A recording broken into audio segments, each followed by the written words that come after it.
montei uma empresa para trabalhar com energia e sustentabilidade, né? E o nosso carro-chefe, nosso mecanismo para isso é a energia solar. Então, em 2013, só para remontar a ocasião, fomos a primeira empresa aqui do estado, não tinha empresa aqui no Maranhão que fazia isso, e fomos uma das primeiras do Brasil também.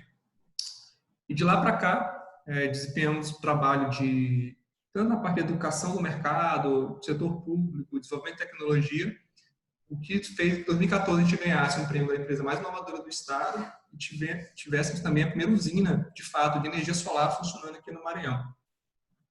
Uma questão de tentar desenvolver o trabalho político, então em 2015 foi um ano muito importante por duas razões. A primeira razão é que fundamos uma associação, que é a ABGD, Associação Brasileira de Geração Distribuída, em que a gente usava ela como mecanismo para discussão política, né? Abertura de mercado, discussão com o setor público, de forma que uma empresa, uma iniciativa privada não conseguiria fazer, nem teria autoridade para isso.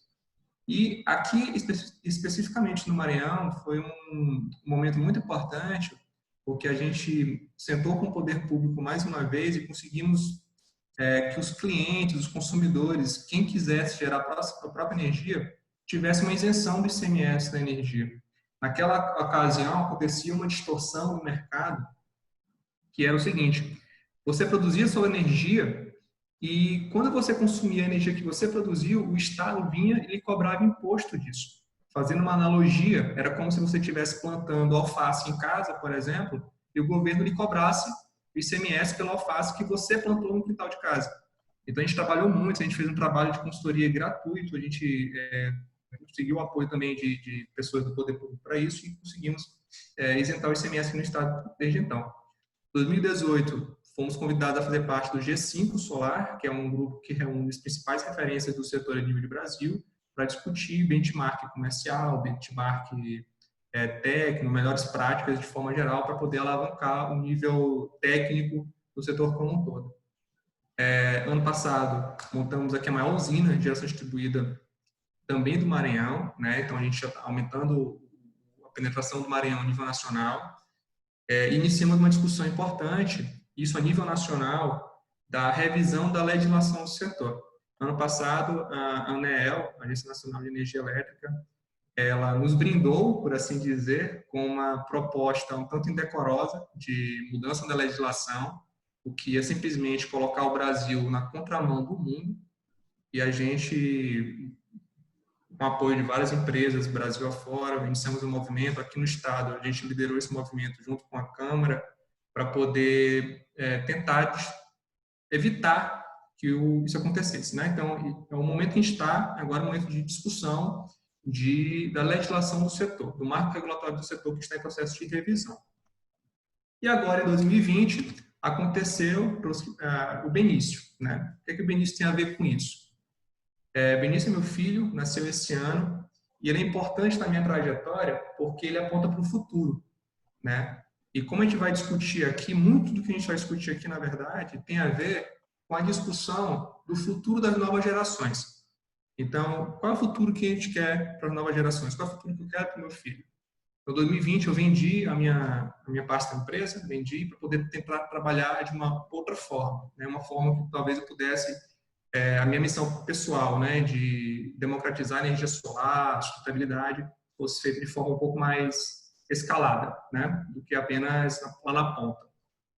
Então, eu queria trazer um pouco para vocês hoje qual é a minha visão da energia solar, das tecnologias sustentáveis de maneira geral, do ponto de vista de energia, minha visão de contexto atual com a minha visão de futuro, e como que a gente pode trabalhar para que isso se torne cada dia mais uma realidade. Eu não tenho como começar, Isabela, de forma diferente, a não ser falando um pouco do que como funciona a indústria de energia no mundo como um todo e no Brasil, né? Então, onde que nasce o problema? Como que a gente produz a nossa energia, para começo de conversa? Então, há algum tempo atrás, 2001 mais ou menos, a gente viveu um período de racionamento, né? A maioria das pessoas devem lembrar que lá em 2001, por ali, a gente tinha que contar as horas que a gente passava com a luz ligada, né? Porque estava com déficit de energia no Brasil.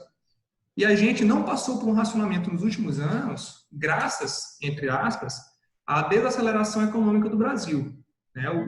Com a crise econômica, a indústria deu uma freada, com a indústria freando, o consumo de energia no país diminuiu, e graças a isso, graças de novo, entre aspas, a gente não sofreu um outro racionamento.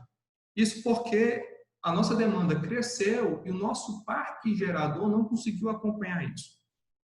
E agora, imagine a projeção que a gente tem para os próximos 10 anos, que é de aumentar cerca de 50% do nosso consumo atual. Então, se a gente já está ficando em saias justas com o Brasil consumindo o que consome hoje, imagina consumindo mais meio Brasil daqui a 10 anos. A gente precisa se preocupar com o crescimento, precisa se preocupar com o futuro. Afinal de contas, nenhum país cresce sem consumir energia. Né? E o governo sabe disso. Os políticos sabem disso. Então, por conta disso, tem investido em tecnologia para o setor, tem investido em capacidade de produção. Não à toa, na última década, cresceu em cerca de 27% o número de geradores hidrelétricos no país. Né? Isso já é um indicativo interessante. Só que tem um problema. Os geradores hidrelétricos eles têm basicamente duas formas, né? Tem aqueles grandes reservatórios, como Itaipu, como Belo Monte, que tem como grande desvantagem um grande impacto ambiental que eles provocam. Né? Tem que alagar várias áreas grandes, impacta todo um ecossistema. Por conta da dificuldade ambiental, e foi inclusive um dos drivers que ocasionaram o racionamento de 2001, né? A demora para a liberação das licenças ambientais, tudo mais, o governo começou a direcionar investimentos para outro tipo de tecnologia, que são as usinas sem reservatório, que a gente chama de fio d'água. São usinas que ficam ao longo dos rios. Né? Por não terem reservatório, elas têm um impacto muito menor, tem seu impacto, claro, mas tem um impacto muito menor, porém, ela agrega um desafio operacional muito grande para o sistema, porque fica muito dependente do ciclo de chuvas. Então, num período de seca mais alongado, como o sul do país está se passando agora, por exemplo, há um certo risco de déficit de energia. E aí, quem entra na história são as termoelétricas. Como as termoelétricas conseguem estocar, conseguem ajustar muito facilmente a sua geração de energia, ela serve como backup para isso. Só que cresceu demais. Notem que cresceu 27% o parque hidroelétrico, mas cresceu 126% o termoelétrico. O que o termoelétrico traz de pontos negativos? Primeira coisa, ambiental. Né? O combustível de uma usina termoelétrica é combustível fóssil. Seja ela gás natural, seja ela óleo, seja ela carvão, é combustível fóssil. Tem seu impacto ambiental muito maior do que o impacto de uma hidrelétrica que usa como combustível água, né? Que por natureza é renovável. E um outro impacto que a termoelétrica traz são os custos. Afinal de contas, quando a hidrelétrica usa água, a água é gratuita. Na termoelétrica, não. O carvão, o gás, o combustível fóssil, seja, ele tem um preço, esse preço não é barato. Então, isso faz com que nossa energia fique mais cara. Além disso, trouxe aqui nesse slide um diagrama de como funciona o desenho da indústria de energia hoje. Então, a gente tem a nossa produção de energia através das usinas, mas precisa transportar essa usina, que é produzida em grande escala, para o centro de consumo. Por ser produzida em grande escala, normalmente essas usinas estão em lugares afastados. A gente precisa investir em longas redes de transmissão, longas redes de distribuição, que vão fazer com que sejam necessários mais investimentos, vai ser necessário mais ocupação de solo, e esse processo como um todo, ele é pouco eficiente, porque a energia que é produzida na usina não chega a 100% no consumidor. Há uma perda no caminho. E essa perda não é inexpressiva. Hoje, o terceiro maior consumidor do país, depois da indústria e depois das residências, são as perdas de energia. Cerca de 18% do que é produzido hoje nas usinas são perdidos. E essas perdas não ficam na conta de quem produziu, vem para a nossa conta. Então, na tarifa de energia de vocês, a conta que vocês pagam hoje na conta de energia, está embutido implicitamente lá a perda do sistema. Então, quanto mais ineficiente é o sistema, mais alto é a conta de energia de vocês, sem que vocês tenham feito nenhum consumo a mais por isso. Isso faz com que a nossa energia elétrica seja extremamente cara. Tem uma pesquisa do Firjan, salvo engano, em 2016, que constatou que a energia elétrica para a indústria nacional é a mais cara do mundo. Então, imagine que uma cadeia produtiva que começa lá na produção, que começa na indústria, a gente já larga sendo mais caro. Afinal de contas, um dos principais insumos da indústria é a energia elétrica. Isso tem um efeito cascata muito grande, porque a indústria sendo cara, a gente fica menos competitivo, a nossa balança comercial, obviamente, ela fica deteriorada e toda a cadeia de consumo, varejo, atacado, até chegar ao consumidor final, vai ter esse custo agregado. A nossa energia é tão cara, Isabela, que, por incrível que pareça, parece até piada, mas tem algumas indústrias aqui no Brasil já de painéis solares. O mesmo painel produzido aqui no Brasil pelo mesmo fabricante que tem fábrica lá na China, o painel aqui é 30% mais caro. Né? Claro, 30%. 30% mais caro o painel produzido aqui no Brasil em relação ao da China. Pelo mesmo fabricante, o mesmo Pelo modelo. mesmo fabricante. Pelo mesmo modelo. É claro que nessa conta tem mão de obra, tem tributos, tem outras coisas nessa cesta Brasil. Mas o custo de energia também é um deles. Agora, saindo um pouco da esfera de custo, tem um outro dado que eu gosto sempre de utilizar, que é do ponto de vista da ótica do consumidor. O Instituto Acatu, em 2013, fez um levantamento, e um levantamento que tinha a seguinte proposta, a seguinte pergunta. Pegava o consumidor e questionava ele o seguinte: você tem uma empresa A e uma empresa B. O que faria você consumir um produto ou serviço da empresa A e não da empresa B, sendo que os produtos e serviços são similares, né? E podia ser dada mais de uma resposta, por isso que a somatória aqui é mais que 100%. E a conclusão do estudo foi muito interessante, porque, veja bem, 90% dos consumidores que responderam esse questionário falaram que aceitariam contratar uma empresa A em detrimento de uma empresa B se essa empresa A adotasse práticas de redução do consumo de energia. 89% deram valor a selo de proteção ambiental, enquanto 78% escolheriam a empresa A se ela adotasse práticas de ações sustentáveis. Em números absolutos, isso aqui já dá um sinal para a gente do que o mercado consumidor quer. Mas fica mais interessante quando a gente relativiza eles. Então, aqui embaixo, a gente tem táticas comuns de mercado para poder ganhar o público-alvo. Então, tradição de marca, prestígio de mercado, investimento em publicidade. Então, veja que hoje as ações sustentáveis, diretas ou indiretas, elas têm atraído mais o consumidor do que aquelas mais tradicionais, por assim dizer. Não à toa, hoje, para quem acompanha o mercado financeiro, por exemplo, está muito na moda a siglazinha chamada ESG, né? São aquelas empresas que têm práticas socioambientais, práticas de boa gestão corporativa, preocupada não só com as pessoas, com o meio ambiente. Então, isso tem ficado cada vez mais nítido, né? O que significa? Que se a gente consegue uma solução que seja sustentável e que reduza o custo da empresa, a gente ganha nas duas pontas. A gente ganha na redução do custo e no aumento da margem por conta do aumento de preço. Porque o consumidor está disposto a pagar mais caro pelo seu produto, pelo seu serviço, né? Por você ser ambientalmente amigável, o que torna você mais competitivo. Então, qual é o problema? Qual é o grande desenho do problema aqui? A gente inicia com alto custo da produção da energia elétrica, a nossa energia está ficando cada vez mais suja. Esse segundo balãozinho aqui não é mundo, tá, gente? É Brasil. O mundo em si está caminhando para limpar, né? Limpar essa matriz energética. O Brasil, nos últimos anos, veio na contramão. A gente está sujando cada vez mais uma matriz elétrica que já era limpa por conta das hidrelétricas. A gente tem um alto custo de transporte dessa energia. Nosso consumidor de energia elétrica, ele não tem poder de decisão. Vocês não podem escolher de quem vão consumir energia, quanto vão pagar pela energia, qual é a qualidade da energia. Você não tem esse poder de decisão. Não à toa a gente é chamado de consumidor cativo, a gente de fato é cativo, né? E estamos cada vez mais buscando por soluções sustentáveis. Então, temos que dar um jeito de equacionar esse problema, uma solução que consiga matar todos esses problemas de uma vez só. E como que a gente constrói essa solução? Como é que a gente começa a construir ela? A gente buscar uma nova forma de interagir com a energia elétrica. Queria mostrar primeiro qual é o potencial que a gente tem de sol como ferramenta para isso.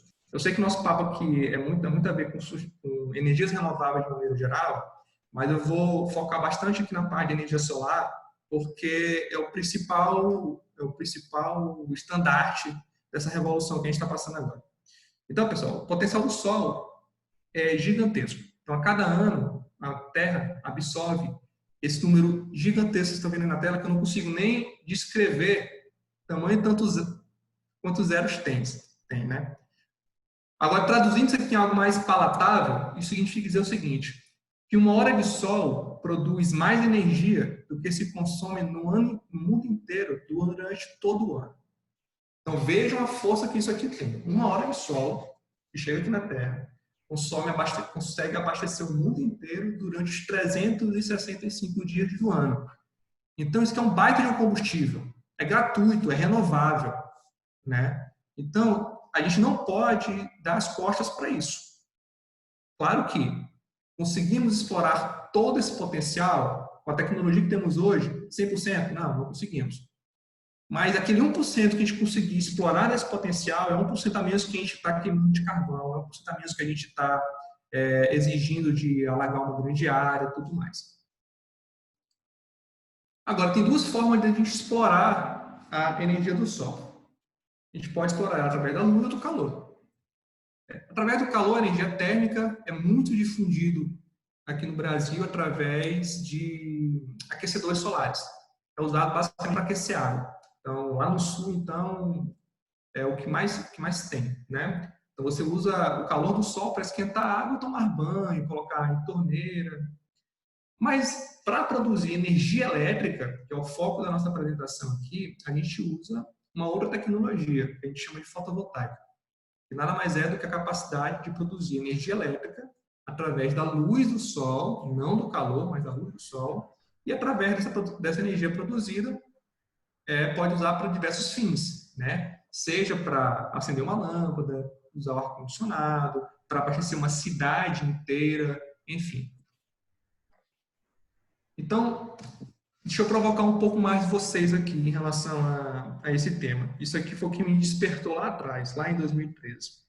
Então, aqui a gente tem o planeta Terra e essa grande mancha aqui no norte da África é o deserto do Saara. Aproximando, eu vou desenhar aqui um círculo azul, um pequeno pontinho, aqui em qualquer espaço aqui no deserto do Saara. Esse pequeno círculo aqui representa cerca de 1% do deserto. Do globo, é quase nada, é uma área muito pequena. Pessoal, mas por que esse círculo aqui é importante? Por que ele me chamou a atenção? Porque essa área que representa 1% do deserto do Saara, que é uma área inóspita, uma área inutilizada, uma área que ninguém quer fazer nem turismo, que representa 0,01% da área da Terra.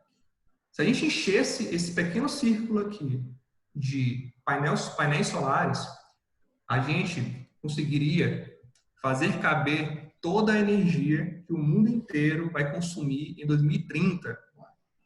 Não estou falando da energia de 2020, estou falando da energia que o mundo inteiro vai consumir daqui a 10 anos, é muito mais do que hoje, numa área que é nada do planeta, num local que não tem nada.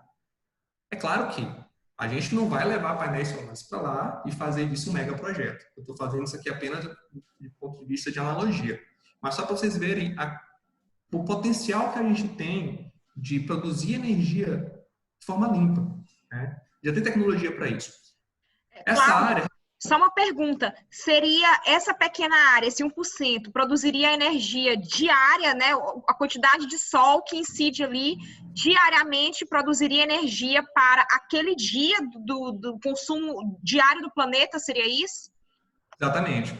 Mas é importante, Isabela, que não é o consumo de hoje, tá? É o consumo de 2030. Se a gente fosse preencher essa área com painéis solares e a gente reproduzir o que a gente consome no mundo todo hoje, ainda sobraria energia. Tá? A gente poderia exportar aí talvez para Marte, mas sobraria energia. Bem, mas não é uma área pequena, tá? De forma absoluta, a gente está falando de 500 mil quilômetros quadrados, que é uma Espanha, é uma área mais ou menos a área da Espanha.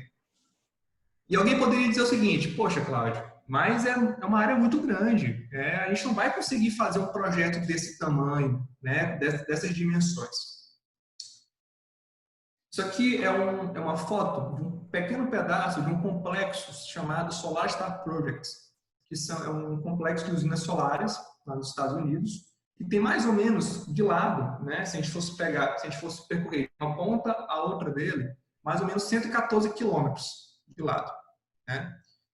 Se eu reduzisse essa usina para usinas que tivessem apenas um décimo do tamanho, 10 quilômetros, eu conseguiria propor o seguinte desafio. Cada país do mundo ia se comprometer apenas com 25 usinas dessas. 25 usinas com um décimo do tamanho de uma usina que a gente já construiu.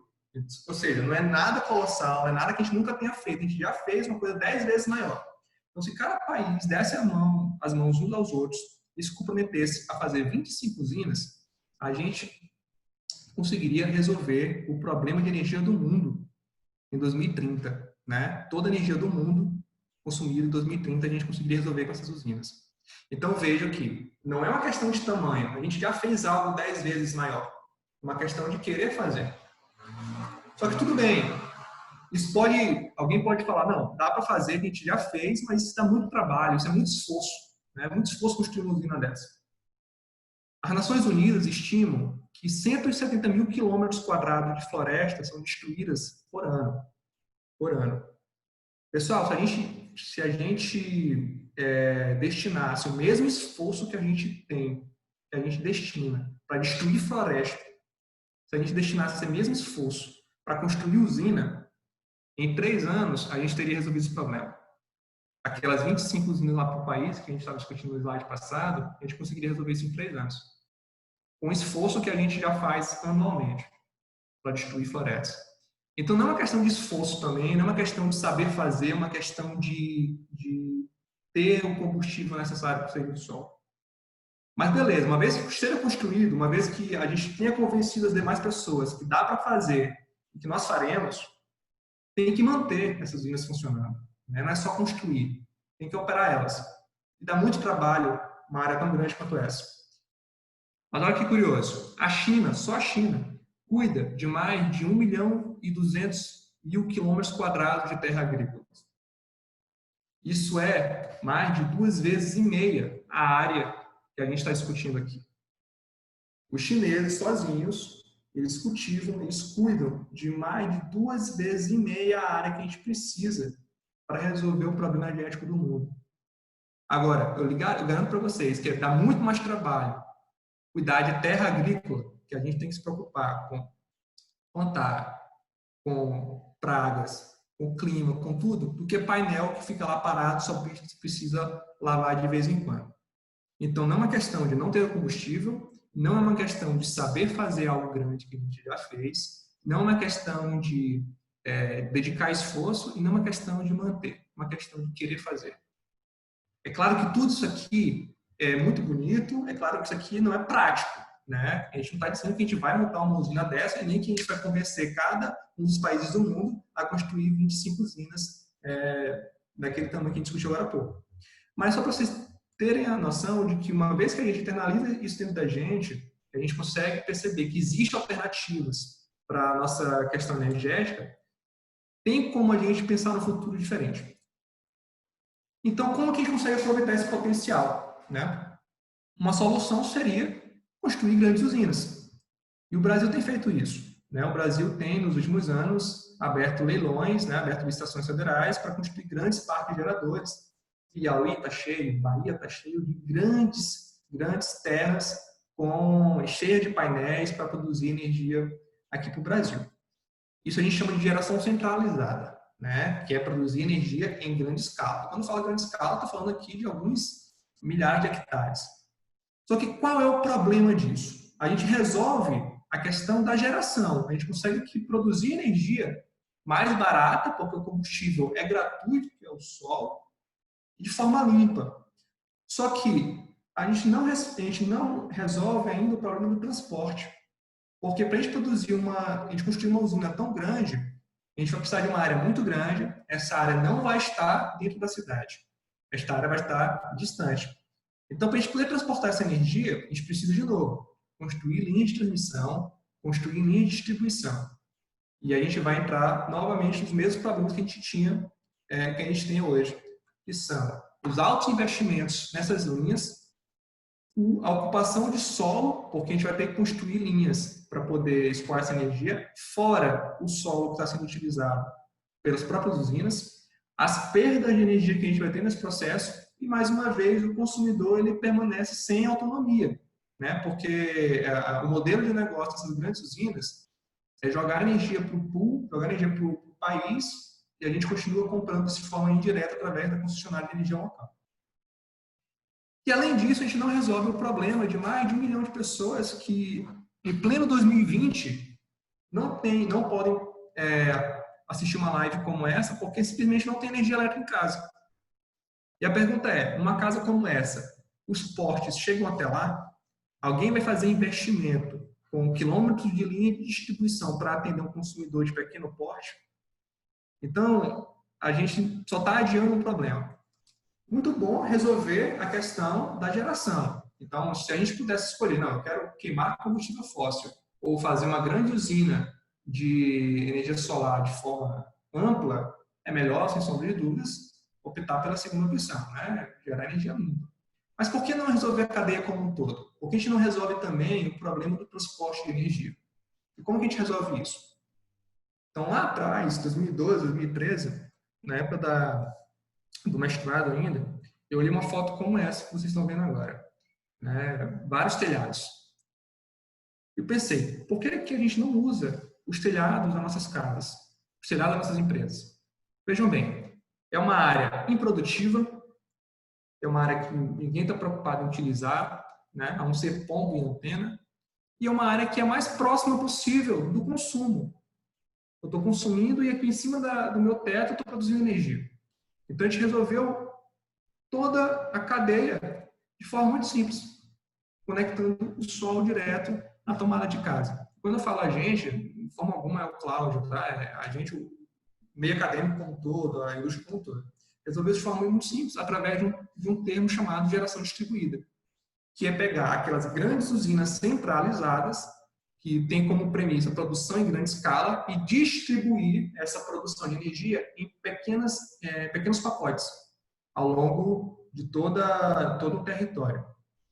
Então, isso traz uma maior eficiência para o setor. E a gente está numa geração muito, que a gente pode até dar graças a Deus de estar vivenciando isso, porque isso é uma revolução. O setor de energia é um setor secular. A forma que a gente produz energia hoje tem mais de 100 anos. Então, a gente está vivenciando uma revolução de fato, a forma de produzir energia. E isso passa pela geração distribuída, que está encaixada num conceito ainda maior, que são das cidades inteligentes, né? Então, não dá para desassociar essa revolução que a gente está vivenciando de geração distribuída. E o mais legal, geração distribuída não é simplesmente gerar de forma distribuída, é gerar de forma distribuída e de forma sustentável. Aqui no Brasil, a legislação que regulamenta esse setor, ela proíbe, por exemplo, de participar dela pequenos geradores que usam óleo, por exemplo, né? Gerador a diesel. Então, tem que ser sustentável. Não dá para dissociar uma coisa da outra. E como é que funciona, pessoal? Como é que funciona isso na prática? Desculpa a paixão aqui dos slides iniciais, Isabela, mas realmente eu acho que isso aqui é importante a gente entender para onde que a gente está indo, né? Mas, Cláudio, tu falaste de paixão, né? Na verdade, isso é o que deixa tudo muito mais bonito, mais empolgante. Então, legal. Pode colocar paixão, coloque paixão. Show. Bem, então como é que funciona aqui na prática, né? Primeiro passo, a gente tem que produzir energia. Como eu falei lá atrás, não é o calor do sol, é a luz do sol que produz essa energia. Então, a luz bate no painel, ele produz energia elétrica. Só que essa energia produzida pelo painel não está pronta para ser utilizada. Ela não é ainda no padrão que a gente conhece na tomada de casa. A gente precisa converter essa energia para o padrão que a gente utiliza nos nossos eletrodomésticos. E para isso entra um outro equipamento, que a gente chama de inversor. E a partir do inversor, tudo que tiver ligado em casa, ou na empresa, ou na cidade, qualquer que seja, vai consumir energia da mesma forma como consome hoje. Não tem nada, absolutamente nada de diferente. Ô, Cláudio, vai funcionar meu ar-condicionado? Vai funcionar minha televisão? Não muda absolutamente nada, né? E aí, uma vez que a gente abastece tudo que a gente está consumindo, aquilo que sobra, antigamente, lá antes de 2012, antigamente a gente guardava numa bateria. Guardava numa bateria para poder utilizar como agora à noite, que não tem sol, né? Só que 2012 foi uma virada de chave, que é justamente quando nasce a legislação que marca o regulatório do setor, porque o governo disse o seguinte, olha, não precisa mais usar bateria. Quem quiser gerar a própria energia em casa ou na empresa, ao invés de guardar na bateria para usar à noite, vai emprestar para a concessionária de energia local e ela vai devolver quando você precisar, através de uma política de débitos e créditos. Ou seja, eu produzo toda a minha energia do dia e da noite durante o dia. Então, digamos o seguinte, digamos que eu tenho um consumo de R$50 durante o dia e de R$60 durante a noite. Eu preciso produzir 110 durante o dia. Eu uso 50, empresto 60 para a concessionária e de noite, quando eu for consumir, ela vai me devolver aquilo que eu emprestei para ela. No final do mês, vai ser feito um encontro de contas. Se porventura eu emprestei mais do que eu consumi, eu ganho crédito. Esse crédito tem validade de 5 anos. Eu posso usar ele de várias formas. Eu posso usar ele para abater as minhas próximas contas, compensar, por exemplo, um mês que eu consumi demais, ou então um mês que choveu muito e eu gerei menos. Eu posso destinar isso para outras unidades consumidoras. Então, eu tenho uma casa aqui, tenho uma casa no interior, eu posso destinar a geração que eu tive de acesso aqui na minha casa para a minha conta lá no interior, ou até mesmo posso explorar isso como modelo de negócio, né? Através de locação, enfim. Mas é assim que funciona na prática aqui no Brasil. Trouxe um gráfico para poder ilustrar isso de forma mais clara, né? Então, o perfil de produção de energia solar é igual a essa curva vermelha. Começa a produzir próximo de 6 da manhã, tem um ápice próximo de meio-dia e vai até 6 da tarde. Já uma residência típica tem uma curva muito parecida com essa azul que eu estou mostrando para vocês. Então, o que acontece nesse período aqui até 6 da manhã e nesse período aqui à noite? É um período que o consumo está maior do que a geração. Então, nesses momentos, vocês estão pegando energia da concessionária, né? Estão pagando pela essa energia. Já nesse momento aqui, intermediário, vocês estão produzindo mais energia do que estão consumindo. Então, além de não pegar, vocês estão emprestando energia para a concessionária. Nesses momentos, quem é o cliente é a concessionária, cliente de vocês. Vocês ganham dinheiro para isso? Ganham um cheque por isso? Não, não ganham. Ganham um crédito. Então, a ideia é que aquilo que vocês emprestaram para ela compense aquilo que vocês vão precisar num período que não tem sol, como a noite. Então, a filosofia aqui do Brasil é justamente essa, que a gente chama de sistema de compensação, né? É uma compensação de débitos e créditos. E aqui, não sei se vai dar para vocês olharem, se for pequeno, mas acredita em mim, tá? Eu vou falar aqui para acreditar em mim. Aqui na ponto do lado esquerdo é uma conta... Cláudio, dá para ver o legalzinho, dá para ver que é uma conta legal. Ah, pronto. Mas a conta aqui do lado esquerdo, tem uma lupa aqui, dá para ver a lupa? Pronto. Vocês estão chegando na lupa aí? Aumentou? Pronto. Essa aqui é uma conta que era 9.000 e poucos reais e passou para 700 e poucos reais, né? Então, antes, o cliente só pagava pela conta. Consumia, pagava. Agora, ele paga só o valor residual e tem um valor negativo aqui. É o crédito que ele ganhou. Então, se ele não tivesse energia solar, estaria pagando uma conta de 9.000, 9.500 reais. Aqui está pagando, basicamente, iluminação pública, né? Então, vejam só, pessoal, que a gente está usando energia solar, que é uma tecnologia sustentável, e gerando economia. Então, todo mundo está ganhando. O meio ambiente está ganhando, o consumidor está ganhando, né? O mercado, de forma geral, está ganhando.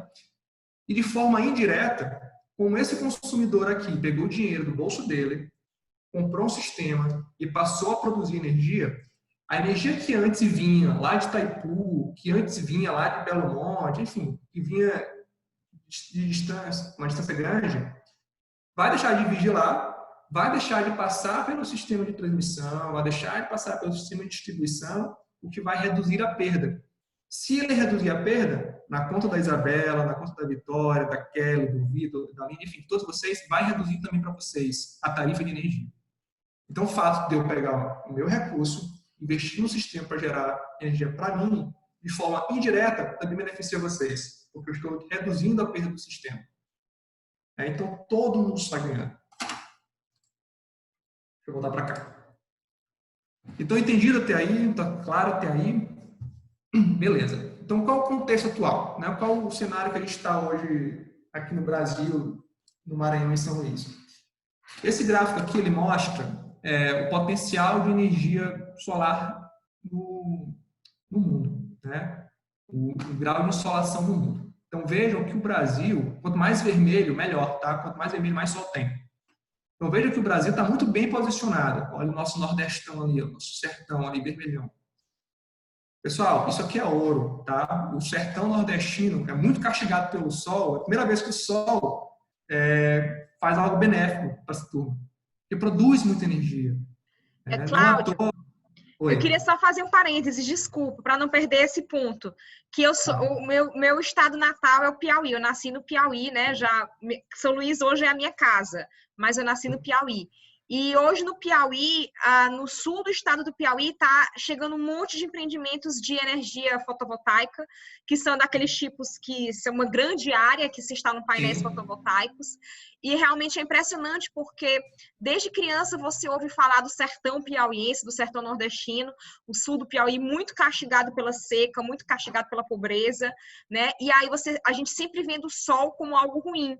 E é a primeira vez que o sol está sendo algo bom, sabe, está gerando energia elétrica. Agora, esses projetos fotovoltaicos, infelizmente, acaba se sendo construído, né, toda a instalação, mas a gente, talvez porque mesmo não depende só da empresa, depende também do poder público, de pegar todos os tributos gerados por isso, etc., e investir na região. Então, a região do sul do Piauí ainda continua muito pobre, mesmo com todos esses grandes empreendimentos chegando lá. Como toda obra, todo setor de construção civil, por assim dizer, gera muito emprego temporário, né? O desafio é você conseguir fazer isso ser perene. Mas o Piauí e a Bahia estão muito bem nesse sentido, tá? E eu acredito que, por exemplo, essas grandes empresas que produzem energia pagam tributos, né? Então, não é mais, digamos, não está na competência delas, na esfera de decisão delas, de que forma que esse tributo vai ser investido, mas sim está na esfera de decisão do poder público. Como é que o poder público vai pegar os tributos gerados por essas empresas e investir para desenvolver a região? Então, a gente tem aí, na minha opinião, uma grande oportunidade, um grande ouro, como tu falaste muito bem, o sol se tornando ouro. Então, um grande ouro para desenvolver essas regiões que são historicamente muito pobres, mas aí o poder público tem que fazer a parte dele de pegar o tributo e investir onde tem que ser investido. Perfeito. Só não pode fazer o que já andaram ventilando, que é cobrar royalty do sol. Né? Cobrar royalty do sol, isso não existe. Tá, gente? Isso não existe. Mas eu acho que faz todo sentido a gente usar esse tributo da melhor forma possível. Bem, e voltando aqui para o gráfico, então, outra coisa que eu quero chamar a atenção para você é o seguinte, pessoal. O potencial, olha só, olha a força que isso tem. O potencial técnico que a gente tem de geração de energia solar fotovoltaica aqui no Brasil, só da solar fotovoltaica, ela é maior do que a soma de todas as outras fontes de geração de energia elétrica aqui no Brasil. Então, se a gente se preocupar somente com a solar fotovoltaica, a gente não precisaria se preocupar com as outras fontes. Claro que na prática, isso não dá, tá? Elas são complementares. Existe um motivo para a térmica existir, existe um motivo para a eólica existir. Eu estou chamando a atenção para o potencial que a gente tem. Né? Então, se o mundo inteiro busca essas opções, o Brasil é abençoado com todos os recursos naturais. Só que, infelizmente, isso não está representado ainda aqui no setor elétrico. né? A solar fotovoltaica, ela representa hoje apenas 1,5% da nossa matriz energética, né? E aqui nesse 1,5%, grande parte, a maior parte, são as grandes usinas como a do Sertão do Piauí. As pequenas usinas espalhadas aqui ao longo das cidades é quase inexpressivo. O Brasil está muito atrás ainda nesse aspecto, né? Um dos motivos é por conta da quantidade de água que a gente tem aqui. A maior parte dos países do mundo não tem o potencial hidrelétrico que a gente tem. Então, queima combustível, tem que fazer nuclear, enfim, tem que se virar. O Brasil não precisava, né? Tinha água em abundância e não despertou muito cedo para essa necessidade. Quando eu fui tentar montar para vocês um ranking aqui de energia solar no mundo, como é que os países estão, só que aí depende muito de como que a gente mede, né? Então, a gente pode medir, por exemplo, por potência, por capacidade instalada. Se a gente for usar isso como indicador, a China é disparado o país que mais tem energia solar no mundo. Quase o dobro de toda a União Europeia, né? Então, tá China, Estados Unidos e China, Europa e Estados Unidos aqui nas cabeças. Só que eu acho que o número absoluto não é legal, porque é bom de sempre relativizar. Então, fazendo uma conta de energia per capita, quem está na frente é a Alemanha. E aqui tem um dado muito interessante, que é o seguinte, pessoal. A Alemanha não é conhecido pelo sol, não é conhecido pelo seu verão. Muito pelo contrário. Mas, ainda assim, é um dos países que mais investiu em energia solar. O dado curioso é que o melhor lugar da Alemanha, o lugar que mais faz sol na Alemanha, o lugar que é a melhor capacidade de produzir energia solar, é 40% pior do que o pior lugar do Brasil. Voltando aqui nesse slide, se eu buscar aqui a Alemanha aqui no mapa, está bem verdinho. Se eu for no pior lugar do Brasil, que é aqui o sul do país, é muito, mas muito melhor. 40% melhor. Então, de novo, não é questão de combustível, de ter o recurso. É uma questão de política pública, de querer fazer de fato. Se eu for fazer uma conta através da participação na matriz, o Brasil tem 1,5%, né, de energia solar. Olha Honduras já está chegando quase em 15%. Israel, Alemanha novamente, Chile, o Brasil não aparece em nenhum desses rankings. O Brasil está muito atrás ainda na parte de energia solar. Nos últimos anos, isso aqui é o crescimento do mercado aqui no Brasil. 2012 é o start, o marco regulatório. A gente tem vivido um crescimento exponencial. Então, em 2012, tinham 15 unidades no Brasil inteiro com energia solar, 2013, 52, enfim. Ano passado, chegamos em 120 mil, esse ano já foram mais novas 93 mil. Esse gráfico aqui, pessoal, é instalações por ano, tá? Não é o acumulado, por ano. Então, nota que só o ano passado foi instalado mais usinas de energia solar do que nos outros anos todos juntos, né? Esse ano, agora, 2020, cresceria novamente. Por conta da pandemia, vai ter aí uma desaceleração natural, mas provavelmente vai passar brincando também no número do ano passado. Só que, olha só, os últimos 8 anos, que é o tempo que a gente tem de marco regulatório, a gente atingiu, agora em junho, um número de 271 mil unidades consumidoras que produzem a própria energia. O Brasil tem 84 milhões de unidades consumidoras. Só o Maranhão tem mais de 2 milhões de unidades consumidoras. Então, eu vejo que, mesmo 8 anos depois, apenas 0,3% das unidades consumidoras do país produzem a própria energia. E a gente nem sequer chegamos ainda a todos os municípios. Apenas 4,5% dos municípios do Brasil já tem pelo menos uma usina instalada. Quando eu vou para o Maranhão, esse número fica até um pouquinho pior. Aqui no Maranhão, a gente atingiu agora a marca de 2.800 unidades consumidoras. Dessas, 727 estão aqui em São Luís. E quando eu falo São Luís, eu me falo a cidade, eu não falo a ilha, não coloco Raposa, Passo do Lumiar, só a capital mesmo. E a gente atingiu pouco mais de 60% dos municípios aqui do estado com energia solar. No Maranhão, de novo, nós somos mais de 2 milhões de unidades consumidoras. Dessas, apenas 2.800 produzem a própria energia. O ritmo de crescimento é exponencial o mercado tem crescido aí na ordem de 200, 250% por ano, só que o ritmo de crescimento do Maranhão está atrás do Brasil e São Luís nem é o local que mais cresce no Maranhão, em termos do advento dessa tecnologia. Então, a gente tem, do ponto de vista de município, eu acho que a gente tem muito o que fazer ainda, pensando em política pública, pensando em iniciativas do gênero.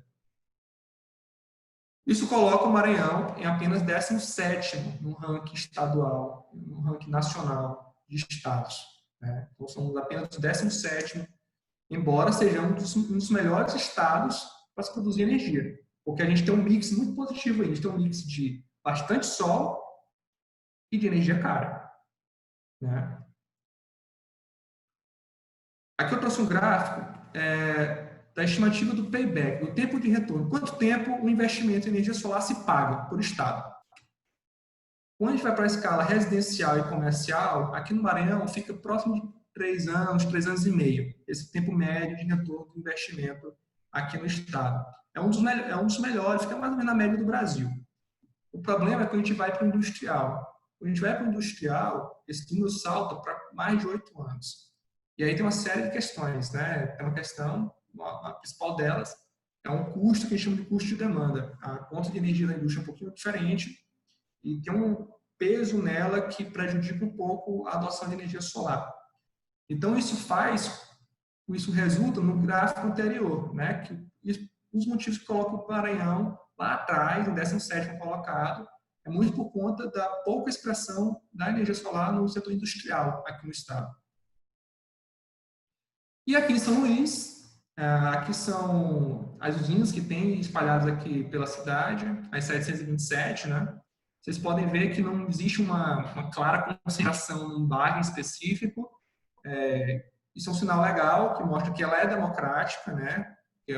A gente tem conseguido atingir públicos diferentes, e não guarda também em relação com condição melhor de um bairro ou de outro em relação a sol. E o crescimento desse mercado tem a ver muito claramente com a redução dos preços, né, de aquisição desses sistemas. Então, os preços têm caído. Se a gente for pegar semestre a semestre, de 2018 para cá, a cada semestre os preços têm caído, com exceção agora do primeiro semestre desse ano, que por conta da pandemia, os preços sofreram impacto em dois lados, né? Sofreu pressão pelo câmbio e sofreu pressão pelo aumento dos produtos na China, por conta da falta de oferta. A China fechou fábrica, a demanda ficou reprimida, então quem pagava mais caro conseguia ter prioridade lá na fila das indústrias. O outro lado positivo, que tem a ver não só com a queda de preços, mas também com o aumento de crédito, né, a facilidade de crédito que a gente tem no Brasil hoje, é que o perfil do público tem cada vez mais ficando mais democrático. Então, em 2017, a gente não tinha aqui, classe D. A cada ano que passa, a participação na classe D vai aumentando. Isso mostra que aquele discurso que a gente ouve muito, que energia solar é algo caro, inacessível, que só gente rica pode ter, é uma falácia. Né? Existe hoje mecanismos, existe hoje facilidades que permitem que qualquer um possa ter energia solar. Pra você ter uma ideia, um dos grandes gargalos que foram rompidos nesses últimos anos foi o crédito. Então, antigamente, muita gente queria ter, não podia ter, embora até achasse o preço aceitável, porque não tinha como pagar. Hoje, é muito comum, quase que regra de mercado, que as linhas de crédito elas compatibilizem o seu parcelamento, a sua parcela, com aquilo que você vai economizar de energia. Eu quero dizer com isso de forma bem clara. Se você vai economizar, digamos, R$500, R$600 por mês, você vai pagar para o banco, né, para a financeira, uma parcela que seja próxima disso, de R$500 ou até menos. Eu já vi vários casos de, enfim, empresas que pagavam, sei lá, R$10 mil de conta, economizavam R$10 mil de conta e pagavam R$7 mil para o banco. Então, de um mês para o outro, surgiu ali no caixa da empresa 20%, 30% de recursos que ela não tinha. Então, isso é um dos poucos ativos, a energia solar é um dos poucos ativos que permite isso para o consumidor. Aqui fiz uma simulação, não vou entrar muito nos méritos aqui não, mas só para vocês entenderem como é que funciona na prática, por que a energia solar está causando essa revolução, por que ela é um mecanismo de revolução, por que ela está trazendo a geração distribuída, o conceito de smart cities para dentro da cidade de fato. Eu peguei aqui uns dados de mercado, tá? Cotação aqui de empresas locais, uma conta de mais ou menos R$ 1.200 por mês e fiz algumas premissas, né? Então, em quanto tempo que que esse investimento vai se pagar aqui em São Luís? Então, que ficou um pouco acima de 3 anos. Para quem tem uma conta de mais ou menos R$ 1.200, vai fazer um investimento de mais ou menos uns 43 mil reais e vai recuperar esse investimento em pouco mais de 3 anos. Ao longo de 25 anos, que é a vida útil do sistema, a garantia do sistema, melhor dizendo, vai ter uma economia de mais de 200 mil reais. Isso em valor presente, tá? Isso em dinheiro de hoje. Então, isso mostra claramente que a decisão de investir em energia solar, fazer uma usina para poder produzir a própria energia, seja em casa, seja na empresa, ela, além de uma decisão de sustentabilidade, é uma decisão também econômica. Não faz sentido hoje mais você não ter energia solar. Você tendo um espaço, tendo área, tendo condições, tendo crédito, não tem por que não fazer. Bem, se é tão bom, né? Então o que a gente espera do futuro? Né? O que a gente pode esperar do futuro? E agora uma visão, Isabela, uma visão do Cláudio, tá? Uma visão muito particular minha. Isso, inclusive, dita muito por que eu tomei as decisões que eu tomei, de rumo de futuro e tudo mais. Tem um estudo da Bloomberg New Energy, que é um instituto que pensa o mercado financeiro, mas junto com energias alternativas, por assim dizer, que projeta que em 2040, cerca de 30% de toda a energia produzida aqui no Brasil vai vir de energia solar. Recapitulando, hoje somos 1,5%. Então, daqui a 20 anos, quando o Benício, lá do início da apresentação, completar 20 anos, a gente vai atingir 30%. Um terço da energia do Brasil vai vir de energia solar. Dessa geração de energia solar, 75% vai ser de geração distribuída. Ou seja, não vai vir das grandes usinas lá do Piauí, da Bahia, vai vir da nossa casa. Na casa da Isabela, na casa da Vitória, da casa do Cláudio, das empresas. Né? Então, nós somos agora atores ativos dessa revolução. Não somos mais meros consumidores, somos agora também produtores de energia. Essa mudança de nomenclatura, que o pessoal gosta de chamar muito até de prosumidor, né? Que é produtor e consumidor, muda toda a cadeia, muda toda a regulamentação, muda o modelo de negócio, muda a política pública, muda absolutamente tudo.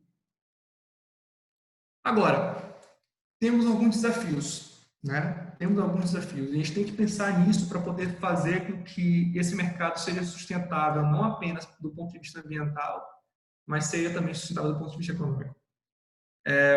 Isso aqui é um estudo de 3 anos para cá, em que mostra como é que está a composição de preço para o consumidor final, separando em 2 parcelas. Uma parcela que eu chamo aqui de parcela de integração, ou seja, quanto do preço do consumidor final é por conta da empresa que está projetando, instalando, a empresa que está prestando serviço, e quanto é de custo de equipamento, custo de material.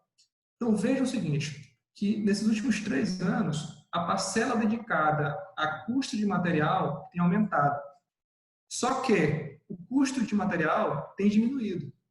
O que isso significa? Significa que as margens das empresas prestadoras de serviços estão reduzindo. Estão reduzindo por vários motivos. O principal motivo é pela ampla concorrência, né? Tem surgido várias empresas, tem surgido mais empresas do que consumidor, isso naturalmente afeta a margem.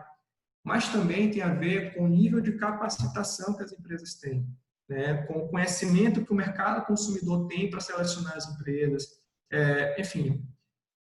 O que isso significa para o futuro? Significa que as empresas vão competir entre si, vão se degladiar vai comprometer qualidade, que pode comprometer a sustentabilidade do setor. Ou então, o mercado pode convergir para um pool de prestadores de serviço, ou seja, surgir grandes players a nível nacional, até regional, que vão terceirizar os serviços dessas pequenas empresas. Pessoal, isso já está acontecendo, né?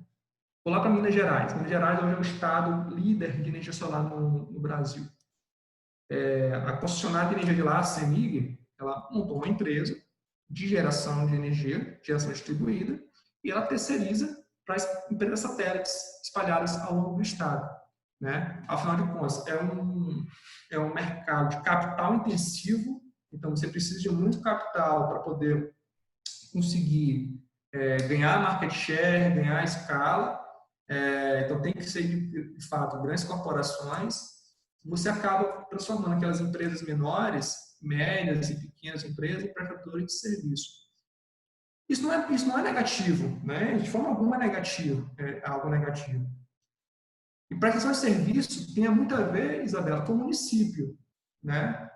Por que tem muito a ver com o município? Porque prestação de serviço, principalmente de instalação, projeto você pode fazer até de forma remota, mas instalação é presencial. Você faz normalmente no município sede ou ali em raio de atuação muito pequeno, porque senão a logística ela acaba te inviabilizando. E a prestação de serviço ela gera tributos para o município, né? Venda de equipamento gera tributo para o estado, mas a prestação de serviço gera tributo para o município, através do ISS.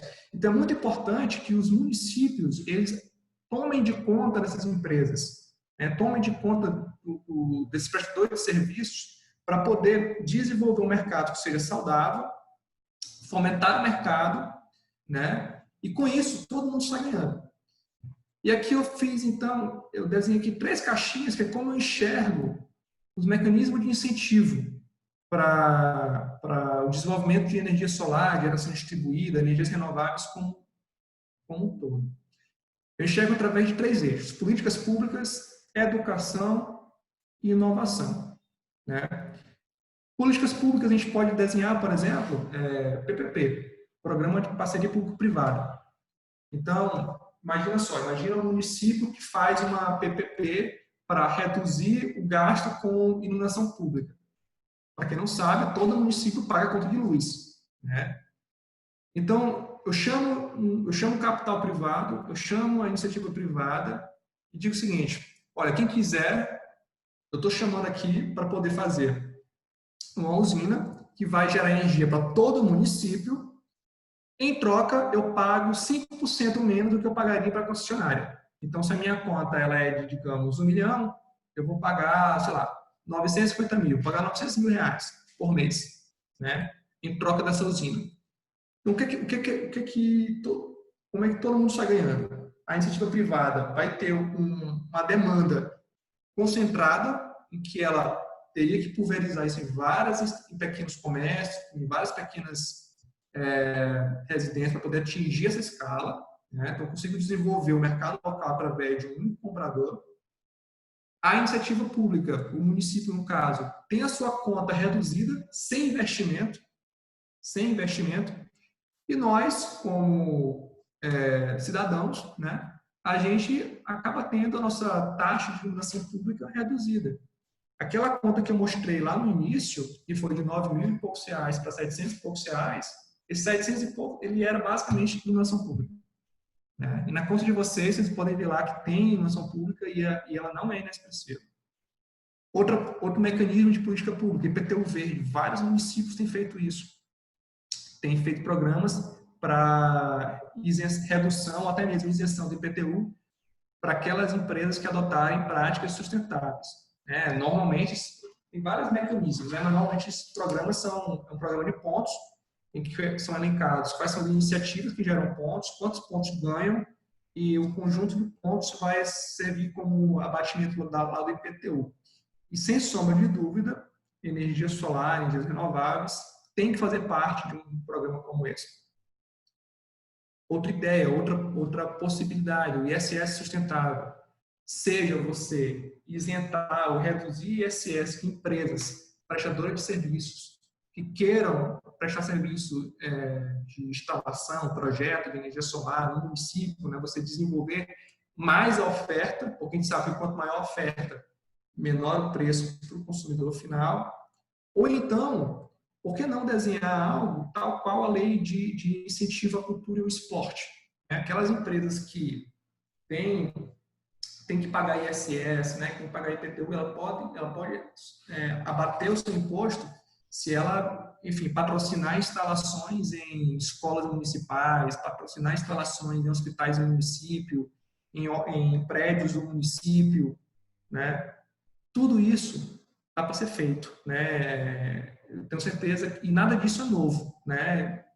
Iniciativas como essas existem em outros setores, basta replicar na nossa cidade. E a gente também tem que garantir uma estrutura jurídica e regulatória para essas empresas, né? Hoje o Brasil, nesse segmento especificamente, sofre de uma insegurança jurídica muito grande. A nossa legislação é muito frágil. Mas também dá o apoio necessário para essas pequenas empresas, porque o mercado como um todo, o mercado do Brasil hoje, energia solar, é um mercado constituído por pequenas empresas, uma estrutura adequada para elas, né? Isso vai para a segunda caixinha, que é a parte da educação. Então, você conseguir capacitar melhor os profissionais, os instaladores, os projetistas, mas também os gestores. Muita gente está abrindo empresa de energia solar porque está vindo de um outro setor que quebrou. É o cara que teve que fechar um restaurante por conta da pandemia, por exemplo. É o cara que teve que fechar uma escola. É o cara que, enfim, estava desempregado, viu isso uma oportunidade, fez um curso, enfim.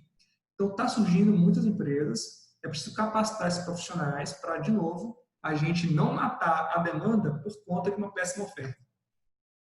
Além disso, será os negócios, né? Como são pequenas empresas, essas empresas estão muito concentradas no dia a dia da operação. Mas tem que gerir o negócio dela, né? Alguém tem que ensinar essas pessoas, esses pequenos empresários, como como montar uma empresa, como cuidar da sua empresa. A gente passou agora por uma crise, está passando agora por uma crise de pandemia, que está ensinando muita gente algumas coisas básicas, como gestão de caixa, gestão de custo fixo, né?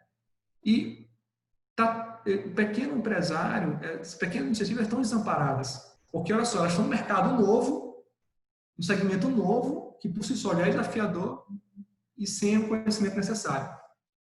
E também a educação do cidadão, né?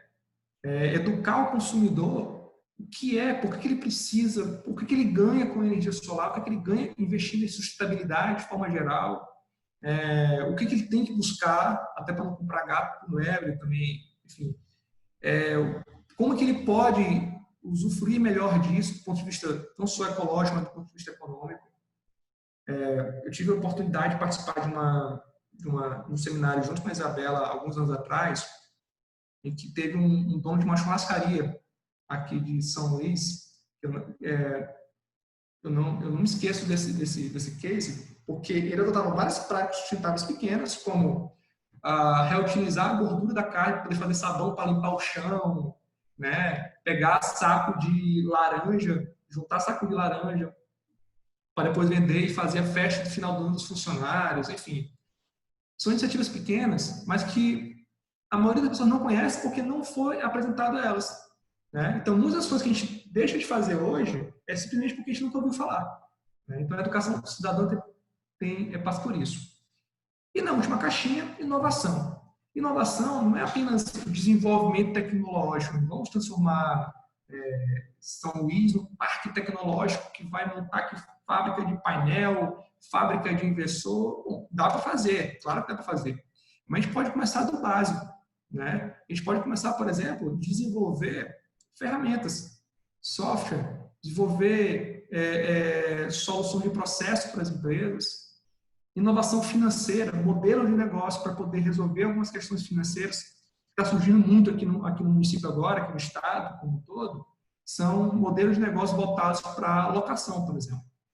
Ao invés de você investir na sua usina, você assina um contrato com uma empresa que vai te alugar, né? Vai te alugar uma usina, você vai ter que se descapitalizar, é como se você estivesse comprando energia de um outro fornecedor.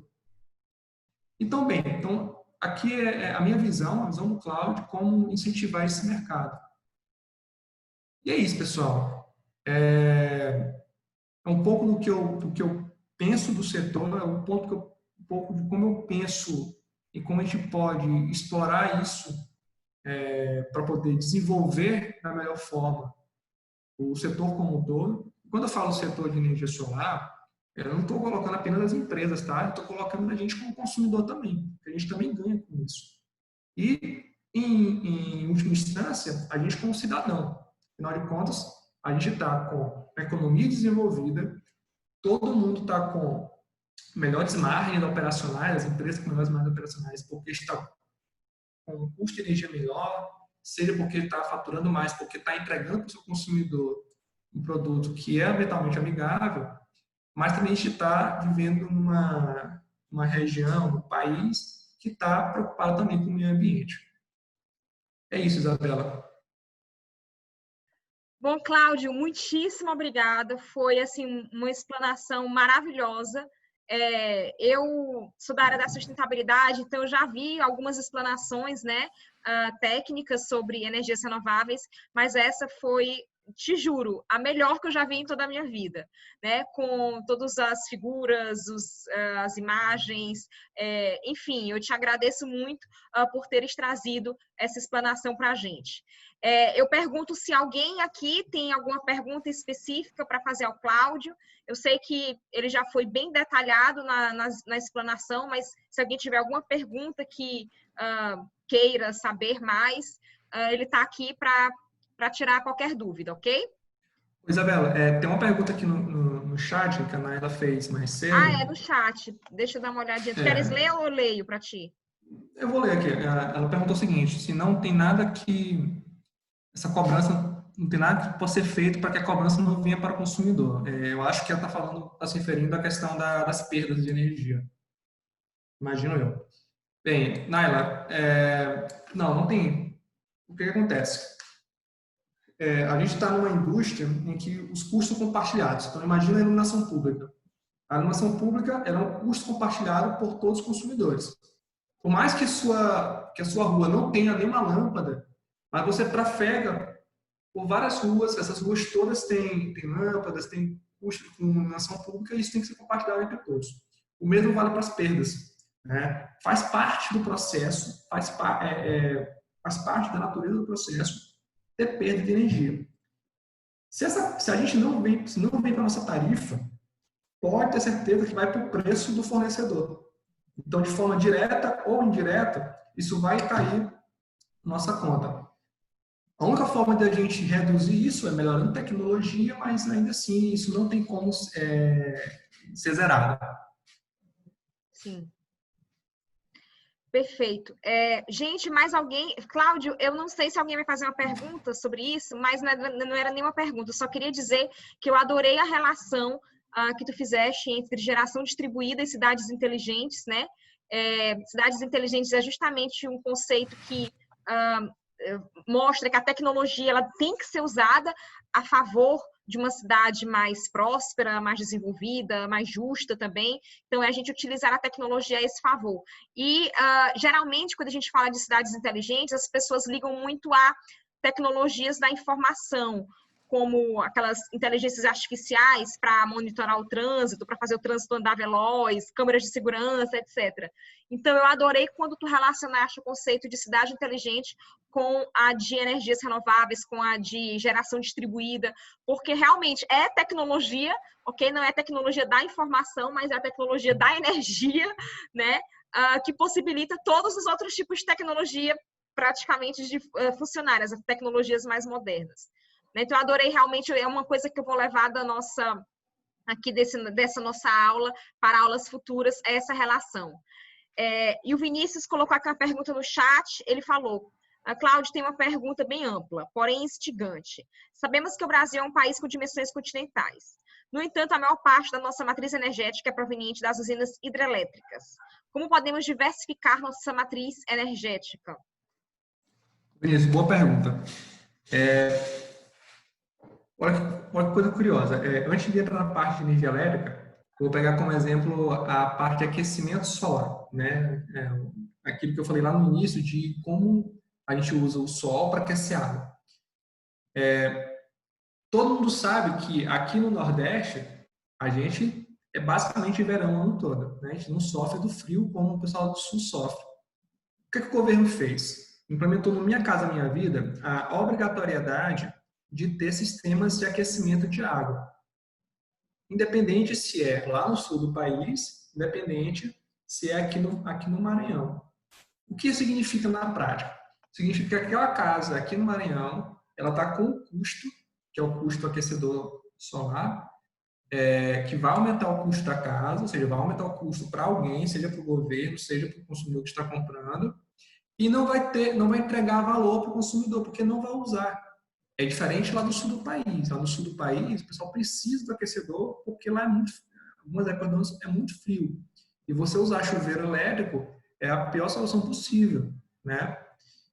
Então, isso mostra que uniformizar as políticas públicas para o Brasil do tamanho que ele tem, não dá certo. A gente tem que levar em consideração os regionalismos, as condições climáticas, as condições de desenvolvimento, até mesmo as condições de infraestrutura, seja logística, energética, enfim. Então, entrando já na seara elétrica, como que a gente faz para poder diversificar a nossa matriz? Primeiro, a gente tem que usar a diversidade climática a nosso favor, né? Então, a gente sabe que aqui no Nordeste a gente tem bastante sol, lá no Sul a gente tem ventos muito fortes no litoral, né?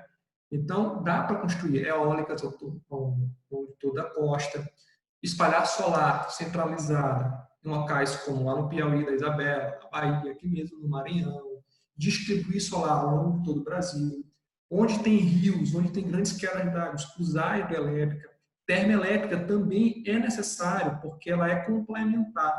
Ela faz o ajuste fino da geração quando o nosso consumo ele varia rapidamente, né?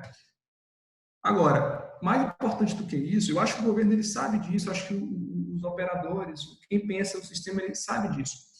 Mas mais importante do que isso é como estimular de forma adequada a iniciativa privada, né? Como você dá o estímulo correto para que a gente consiga andar de forma sustentável. Então, não adianta nada a gente, por exemplo,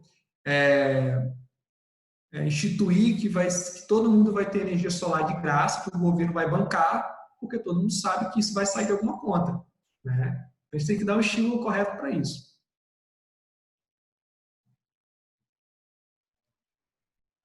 Cláudio.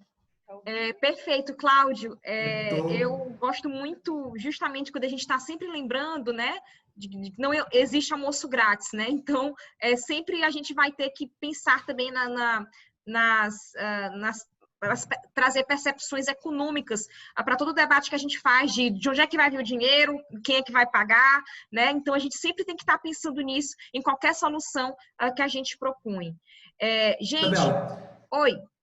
só para finalizar, pegando esse gancho teu, aqui no Brasil, como eu falei, né, a gente não tem um cheque, então a gente gera energia e a gente ganha um crédito.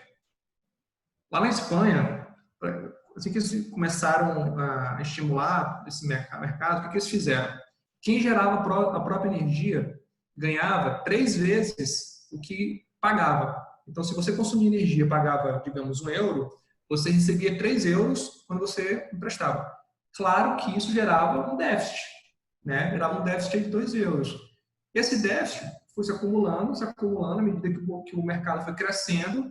No final das contas, o que aconteceu? Quem não tinha estava pagando mais caro a sua conta para poder manter quem tinha, né? Então, de novo, não vem almoço grátis de fato. Legal. Bom, gente, pelo adiantado da hora, a gente vai. Acho que ninguém mais colocou nenhuma. A Vitória botou só mais uma pergunta, a gente finaliza então com mais essa pergunta da Vitória, tá ok? A Vitória disse o seguinte: Cláudio, primeiramente gostei bastante da sua exposição. Pois bem, você disse algumas vezes que a energia solar ajuda não só para o meio ambiente, mas também financeiramente todo mundo, até os empreendedores e nós, consumidores. Mas por que não existe um investidor mais ativo na energia solar, já que tem muitos benefícios, até mesmo financeiro? realmente essa pergunta da Vivi, ela é muito, muito necessária, né? Se todo mundo consegue ganhar, inclusive financeiramente, por que que a gente não tem mais gente investindo em energia solar? A minha pergunta, assim, a minha resposta para isso são duas, né? Primeiro, o Brasil começou a implementar políticas voltadas para o setor agora, recentemente. Políticas que eu digo é questão de tributação, linhas de crédito, né? Porque a gente é abençoado por água. Então, o Brasil não tinha a mesma urgência que tinha uma Alemanha, por exemplo, né? Que está crescendo o consumo, eu não tenho como gerar energia através da água, vou ter que queimar termoelétrica, eu vou ter que produzir através de eólica, né? Por aí vai. Né? Mas, uma vez que a gente agora já deu o estímulo necessário, por que isso não explodiu ainda? Basicamente, é a minha opinião, tá? Basicamente é cultura, conhecimento. A gente está numa curva de crescimento. Todo produto tem uma curva, né? E a gente está no comecinho dessa curva, que é a curva de que as pessoas estão começando a conhecer. A gente está começando a debater mais sobre isso. Eu estou no mercado há 7 anos, 8 anos. Há 3, 4 anos atrás, o nosso desafio era convencer as pessoas a colocar energia solar. Por que que energia solar é importante? A gente já começa a perceber uma mudança de perfil. Hoje, o desafio das empresas mais agora é por que o consumidor tem que fazer com elas? Porque o consumidor já está decidido a fazer de fato. E, por consequência, tem muita gente agora que está explorando a energia solar como forma positiva, como um investimento de fato. Né? Desde grandes grupos que têm construído grandes usinas para poder explorar isso comercialmente, até mesmo pequenos investidores. Por exemplo, tem um caso interessante aqui em São Luís, de um cliente nosso, um cliente meu que tem um sítio, ele produz energia para ele, tem um monte de imóvel alugado e ele aluga o sistema dele para esses imóveis. Né? O que ele ganha hoje no arrendamento da usina dele é mais do que ele ganha com o próprio imóvel. Né? Então, enfim, tem investidor também já começando a se movimentar para isso. É uma questão mesmo de cultura, viu, Vitória?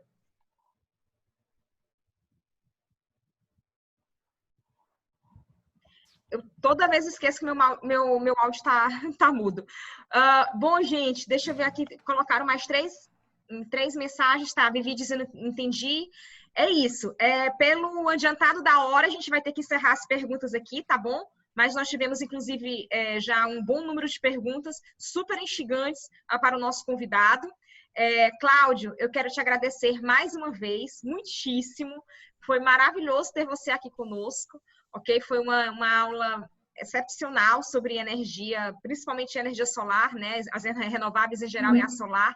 É isso, a gente precisa difundir conhecimento. Eu gostei muito que a última parte aqui da nossa aula, nesses últimos minutos, tu falaste sobre mudança de cultura, né? Difusão do conhecimento. Então, é exatamente isso que nós estamos fazendo aqui. Nós estamos procurando difundir conhecimento, difundir a cultura das energias renováveis, tornar toda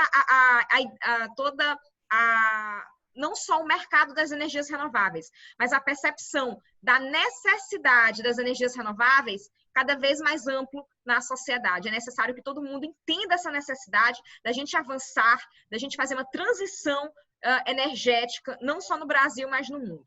Ok? Bom, e aí eu te passo a palavra para tu fazer alguma consideração final. Bem, só quero agradecer o convite. 9h30 da noite também o tempo de vocês, né? É muito bom falar sobre o tema, é muito legal ver mais gente interessada. E o convite que eu faço para todos é discutir, né? Discutir como que a gente pode usar as ferramentas todas em prol de um futuro melhor. Tem meu contato aí não sei se meu slide está aparecendo para vocês ainda, mas tem meu contato. Quem quiser tirar dúvida, esse é meu WhatsApp, tem meu e-mail.